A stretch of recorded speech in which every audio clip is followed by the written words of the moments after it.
ce constat, la France se place désormais en toute fin de palmarès pour les inégalités à l'école au sein de l'OCDE. C'est ce que révèle le Conseil national d'évaluation du système scolaire dans sa toute dernière étude.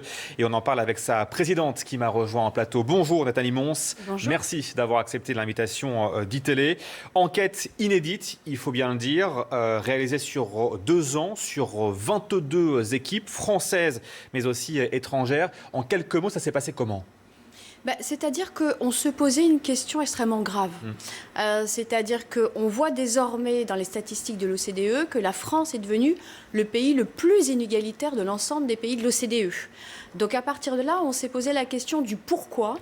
Et je crois que pour répondre en fait à cette question grave, il fallait vraiment mobiliser des équipes de qualité. Donc 22 équipes. Pourquoi ? Parce que nous avons fait travailler des sociologues, des économistes, des didacticiens pour regarder en fait l'école sous toutes ses coutures et comprendre comment s'étaient fabriquées ces inégalités. Et justement, le constat, il est, on peut le dire, encore alarmant, puisqu'en France, vous nous le dites, l'école continue de moins bien traiter les élèves défavorisés, alors que ça devrait être pratiquement le contraire. Le constat, c'est quoi concrètement ? Concrètement, en fait, on a avancé sans tabou.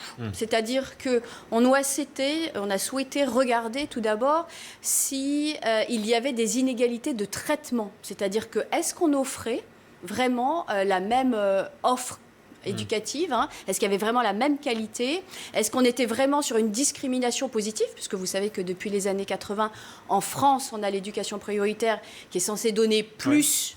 une meilleure offre éducative aux élèves qui ont moins à la maison.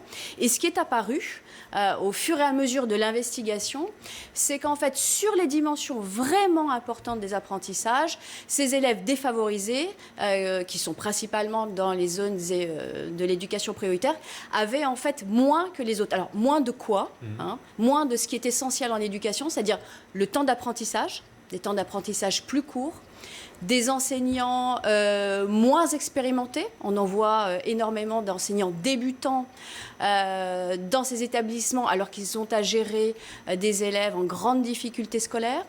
On a aussi regardé ce qui se passait dans la classe et on a pu constater que les méthodes pédagogiques qui étaient proposées à ces élèves défavorisés n'étaient pas les méthodes qui permettaient d'apprendre mieux sur le long terme. On a vu aussi que le climat scolaire était nettement dégradé dans ces établissements, c'est-à-dire plus d'incivilité, par exemple, plus de sentiments d'insécurité. Or, on sait que ça joue sur les apprentissages. Les effectifs aussi n'ont pas beaucoup bougé. Dans ces classes-là, par exemple, il devrait y avoir moins d'élèves pour qu'on puisse se consacrer beaucoup plus à eux. Et vous dites que finalement, c'est presque pas le cas. Ça a été allégé, mais de 1 ou 2 élèves, pas plus ? Oui, on a constaté en fait qu'on avait seulement en moyenne 2 élèves de moins par classe, à la fois dans le primaire et puis dans les collèges. Or, on sait maintenant, à travers des recherches, qu'il faut une baisse significative dès les classes du primaire, de la taille des classes, pour pouvoir vraiment impacter les apprentissages. Et du coup, vous pointez du doigt les politiques publiques qui ont été mises en place durant 30 ans en France, et vous nous dites concrètement que ça n'a rien donné ? C'est-à-dire que, vous savez, l'éducation prioritaire, dans les années 80, elle a été lancée comme une politique temporaire. Il s'agissait de compenser dans certains territoires en grande difficulté ce qui se passait dans les familles. Mais les concepteurs eux-mêmes de cette politique ont dit dès le début, attention, ça doit être temporaire parce que ça peut avoir des effets pervers. Alors, quels effets pervers ? Ils sont aujourd'hui démontrés, et c'est ce qu'on peut voir aujourd'hui à travers ce rapport. On voit bien que lorsqu'on a un label d'éducation prioritaire, on a une partie des familles les plus favorisées qui quittent ces établissements.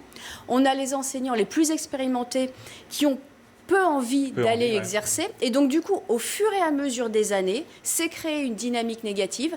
Les effets positifs, finalement, ont été compensés par des effets négatifs. Et en quelques mots, Nathalie Mons, vos solutions à vous que vous préconisez, en quelques mots.